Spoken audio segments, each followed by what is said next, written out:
In the English-speaking world, especially since the 17th century, the word freedom has meant the inalienable right to life, liberty, and property, the first two elements resting squarely on the last. Though the earth, and all inferior creatures be common to all men, wrote John Locke in 1960, yet every man has a property in his own person. This nobody has any right to but himself. The labor of his body and the work of his hands, we may say, are properly his more than any other single principle. This idea informed and animated the framers of the Constitution. If the United States mean to obtain and deserve the full praise due to wise and just governments, wrote James Madison in 1792, they will equally respect the rights of property and the property in rights. The quintessential feature of capitalism as a political-economic system is the security of private property and the free market, that is, the right of every competent adult to trade in goods and services.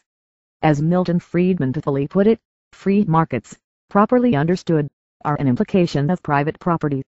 To ensure such a free social order, the state is obligated to protect people from force and fraud and, to the maximum extent possible, abstain from participating in the production and distribution of goods and services. Of course, no such perfect capitalist order has ever existed or, perhaps, could exist. Still, it is a beacon that lights the way toward respect for persons and social cooperation based on the mutual, non-coercive satisfaction of needs. The extraordinarily heavy emphasis on the right to property in our Anglo-American tradition does not mean that property is more important than life or liberty, or as the enemies of individual liberty like to put it, that property is more important than people. It means only that property is the convention that best protects life and liberty, that when life and liberty are at stake, they already are in jeopardy, and hence the right to property constitutes a kind of early warning system to invasions of life and liberty. We ought to heed our loss to the right to drugs as precisely such a warning. Moreover, inasmuch as this alarm was first sounded nearly a century ago, the warning can hardly be said to be early.